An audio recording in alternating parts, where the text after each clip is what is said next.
Matthew, Quinn Ewers was so impressive in the opener, the warm up for Bama, and then in the first quarter in just regards to arm talent. So for somebody like myself that heard about the hype, saw the high school tape, didn't watch the first game, and then bam against Bama, thinking this is a difficult spot for him as just a second game starter, despite all the talent. Wow, he's amazing, but only played one quarter, was out for a couple of weeks, comes back.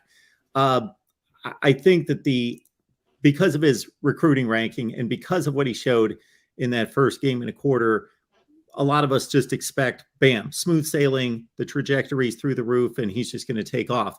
He has had his issues and challenges, correct?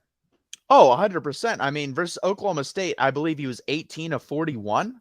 I mean, that's god awful. And there were throws there that were wide open. He was just airmailing. He was not good in that game whatsoever. He is the reason we lost that game. If you talk in Texas circles, there were talks of why didn't we pull him for Hudson Card? Because I believe Hudson Card in that game makes some of the throws that Quinn Ewers did not make. I mean, there were simple routes coming across the field underneath that were 5 to 7 yards that he was just airmailing. There were guys wide open that he was airmailing. There's also a rumor that during that week or sometime, maybe even during that game, before the game, that his hand got slammed in the door because he was wearing a glove in warmups and he's never done that before. I don't know if he wore it in the game. I can't remember. I don't think he did. I think he was just going within warmups, and it was very unlike him to be doing that. He was okay in the Kansas State game. He wasn't great.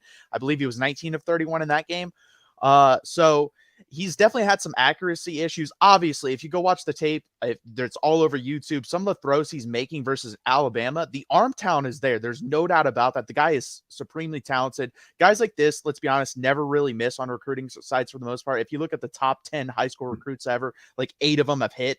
And he's one of those guys. So he's got all the talent. It just hasn't 100% clicked. And I didn't think it would. I mean, the guy is basically a freshman in college. He is, because if people forget, this man reclassified to go to Ohio State. He was a senior in high school basically last year. So I didn't expect him to come in and just be magnificent right away. He's been good, but he hasn't been great yet.